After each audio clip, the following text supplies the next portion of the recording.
आज हमारे श्री वर्धमान स्थानकवासी जैन श्रवण संघ के वर्तमान युवाचार्य श्री महेंद्र ऋषि जी महाराज, आज उनका पावन जन्मदिन है।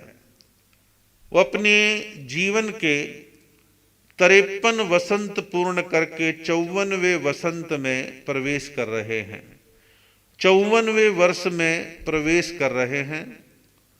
लंबा तो मैं नहीं कहूँगा।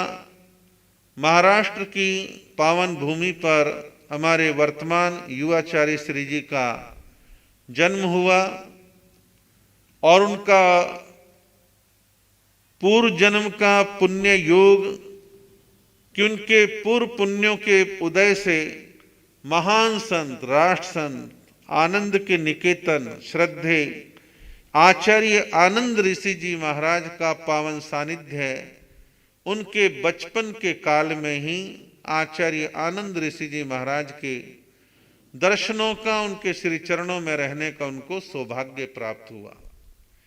गुरु चरणों में विनय, समर्पण, श्रद्धा भावनाओं के साथ धीरे धीरे गुरु आनंद की नर्सरी में नई पौध विकसित होने लगी और गुरु आनंद की नर्सरी में पौध विकसित होते होते एक समय आया कि गुरु आनंद ने अपने वैरागी अवस्था में रहे हुए महेंद्र कुमार को जांचा, देखा, परखा और उनको समय आने पर पूना महानगरी के अंदर जैन भागवती दीक्षा अंगीकार करवा दी।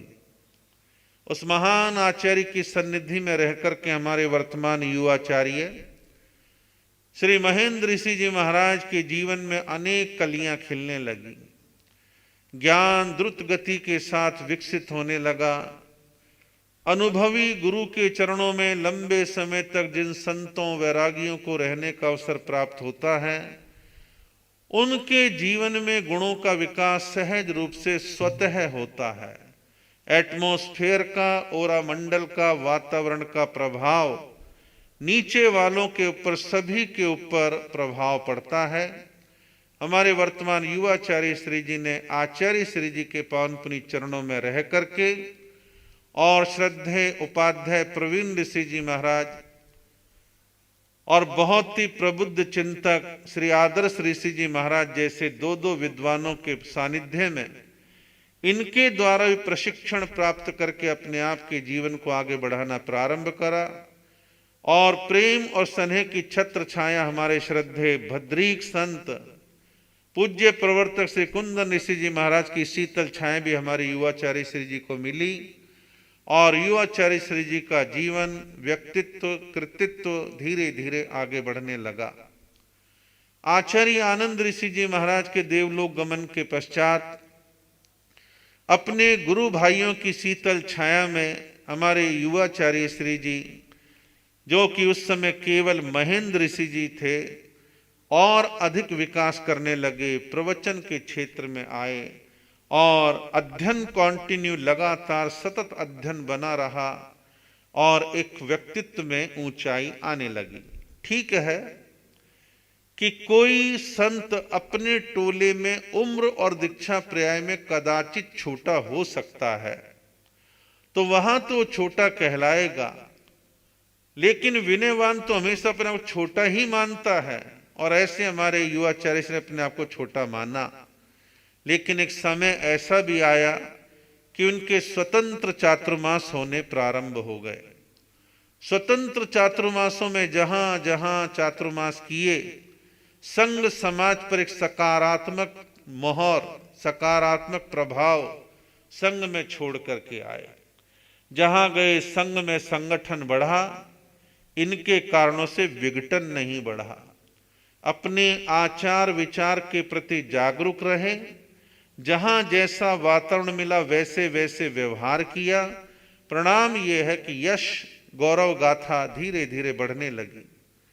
और मैंने जो अल्पकाल में युवाचार्य श्री जी को देखा है, शास्त्रों की गहन नॉलेज है, संस्कृत, प्राकृत, हिंदी, मराठी आदि अनेक भाषाएं और अंग्रेजी का भी अपने तरीके से एक अच्छा अध्ययन है और युवाचार्य श्री जब प्रवचन देते हैं तो बहुत सुंदर अपने विषय का विश्लेषण करते हैं। मैंने कुछ ही काल में युवाचार्य श्री जी कुछ प्रवचनों के माध्यम से महसूस किया, प्रवचन के क्षेत्र में अपने ट्रैक से दाएं बाएं नहीं होते। आज दया पर बोलना है तो सीधे गाड़ी दया पर ही चलेगी, दान पर बोलना है तो दान पर ही गाड़ी चलेगी। और ये कब होता है? जब अच्छा अध्ययन किया हुआ होता है। और युवाचार्य श्री जी की प्रवचन शैली में मैंने खासियत और देखी कि ठीक है, दुनिया के सारे महापुरुष और उनके विचार और विचारकों के विचार आदरणीय पूजनीय है, लेकिन हमारे लिए सर्वश्रेष्ठ जो पहला मार्ग है वो मार्ग है भगवान की वाणी, अरिहंतों की वाणी। युवाचार्य श्री जी शास्त्र की गाथाओं का उल्लेख करते हुए अपने विषय का प्रतिपादन करते हैं, करना भी चाहिए। अब कोई नानक कबीर वगैरह के दोहे वगैरह बोलता, कोई बुराई नहीं, लेकिन आप शुरू भी वहीं से कर रहे हो, अंत भी उससे कर, इसका मतलब आपको महावीर वाणी की नॉलेज नहीं है, आपने महावीर वाणी को पढ़ा नहीं, आपको ज्ञान नहीं है। होना चाहिए, पहल उससे करें, अन्य चीजों के द्वारा उससे उसकी पुष्टि कर सकते हैं, लेकिन हमारे को शास्त्र का आधार नहीं छोड़ना चाहिए।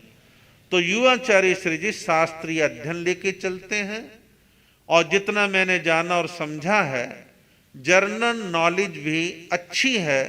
अपने विषय को प्राचीन और अर्वाचीन, नए और पुराने के साथ तुलना और जोड़ने में नए विषयों की जानकारी भी युवाचार्य श्री जी को बड़ी अच्छी है। व्यवहार कुशल हैं। व्यवहार कुशलता का मेरा अभिप्राय क्या है कि लोगों के साथ अपना व्यवहार अच्छा बना के रखते हैं, समन्वय बना करके रखते हैं। आज जिस एडमिनिस्ट्रेटिव प्रशासनिक पद पर वो हैं युवाचार्य, जो भविष्य में संघ के आचार्य बनेंगे, तो उसमें आवश्यकता है कि व्यक्तित्व के अंदर हमेशा समन्वय बना रहे। समन्वय तो युवाचार्य श्री जी मैं देखता हूं, व्यक्ति हों, संस्थाएं हों, अलग अलग विचारों के लोग हों, उनमें समन्वय बनाने का हर संभव प्रयास करते हैं। और एक चीज और कहूं, चाहे कोई राजनेता हो और चाहे कोई धर्म नेता हो, जिसकी आम जनता से सीधी बातचीत है, वो अक्सर धोखा नहीं खाएगा, वो गड़बड़ में नहीं जाएगा, कोई अन्य व्यक्ति उसको मिसगाइड नहीं करेगा। अन्यथा अपने सेक्रेटरियों और नीचे सूचनाओं के स्रोतों पर भरोसा करना पड़ेगा। अब वो कितना मिला के बोल रहे हैं, कितना मिक्सचर परोस रहे हैं, कह नहीं सकते। तो ऐसे में सीधा संवाद हमारे युवाचार्य श्री जी लोगों से रखते हैं। तो ये जो कुछ गुण है, ये अच्छे गुण हैं। और मैंने देखा है व्यक्तित्व में विनम्रता है, बड़ों के प्रति आदर मान रखते हैं और छोटों के प्रति स्नेह भाव रखते हैं। ये कुछ ऐसे मूलभूत गुण हैं जो जीवन को ऊंचाइयों की ओर लेकर के जाते हैं। आज श्रमण संघ के आप युवाचार्य पद पर हैं। मैं आज के दिवस पर यही अपेक्षा कामना करता हूं कि विरासत में आपके गुरुदेव जिस संघ के आचार्य थे, आज आप उस संघ के युवाचार्य हैं, भविष्य में आचार्य बनेंगे। तो मैं तो यही कामना करता हूं और अपेक्षा रखता हूं, कामना के साथ अपेक्षा भी रखता हूं कि श्रमण संघ के विकास, उसकी उन्नति, उसके बहुमुखी विकास के लिए आप अपने जीवन का सर्वश्रेष्ठ देने का प्रयास करना। और श्रमण संघ एक ऐसा लचीला संघ है जिसमें अनेक केंद्र बने हुए हैं। अनेक केंद्र का मेरा अभिप्राय ये है कि श्रमण संघ में जहां एक आचार्य होता है, युवाचार्य किसी काल में होता, किसी काल में नहीं होता है, फिर एक उपाध्याय मंडल है, प्रवर्तक मंडल है, एक महामंत्री होते हैं, फिर उनके नीचे 4 मंत्री होते हैं, सलाहकार होते हैं। साध्वियों में कुछ साध्वियां प्रवर्तनी होती हैं, सबसे संवाद यदि लगातार बना रहता है तो संघ रूपी गाड़ी अच्छे से गति करती है। संवाद टूटा, मन में कुछ धारणाएं बनी तो विकास का क्रम रुक जाता है। तो आवश्यकता है कि आज के दिवस में मैं कामना करता हूं कि आप इन सभी कसौटियों को अपने साथ लेकर के श्रमण संघ के समग्र विकास का प्रयत्न करेंगे। और श्रमण संघ के ये केंद्र तो हो गए साधुओं के, बात आती है गृहस्थियों की। गृहस्थियों के लिए हमें कई प्रकार के एक साथ काम करने हैं। एक तो श्रमण संघ की विचारधारा वाले जितने संगठन हैं, लगातार उनकी समीक्षा करें, संवाद करें, बातचीत करें, समस्याओं को समझें, प्रबुद्ध लोगों के साथ लगातार चिंतन करें और चिंतन करके उनको संभालें। हमारा संघ का सौभाग्य है कि लगभग 110-112 साल पुरानी all India Shwetambar Sthanakvasi Jain conference जैसी पुरानी संस्था, जिसका पूरे देश में फैलाव है, वो हमारे साथ जुड़ी हुई है। दूसरा, आचार्य श्री जी की प्रेरणा से और समय की आवश्यकता के अनुसार 2003 में श्रमण संघे श्रावक समिति की स्थापना करी, वो भी हमारा एक केंद्र है। फिर कॉन्फ्रेंस के नीचे युवा शाखा है, महिला शाखा है, हजारों श्री संघ हैं।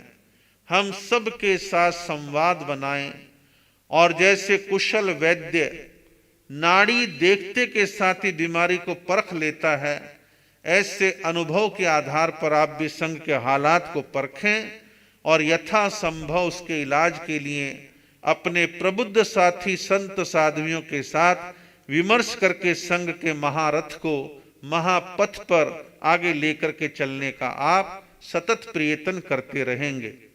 अंत में मैं मंगल कामना करता हूं आपके दीर्घ आयुष की, उत्तम स्वास्थ्य की। दीर्घ आयुष की हम कामना ही करते हैं। यूं तो जो जीव जितना आयुष्क्रम लेके आता उतना भोगता है, लेकिन व्यवहार जगत में उम्र की कामना की जाती है, मैं भी करता हूं। मंगल स्वास्थ्य की जहां तक बात है, आज 50 साल के बाद धीरे धीरे साधु हों, गृहस्थी हो, शरीर ढलने लगता है। लेकिन मैं कहूंगा कि शासन की कृपा से आप स्वस्थ रहें और खूब विचरण करके जिन शासन की, स्थानकवासी परंपरा की और श्री वर्धमान स्थानकवासी जैन श्रमण संघ की व्यापक प्रभावना करे, ऐसी मैं मंगल कामना करता हूं। 54वें जन्मदिन के अवसर पर पुनः पुनः बधाई, शुभकामना, मंगल कामनाएं व्यक्त करता हूं।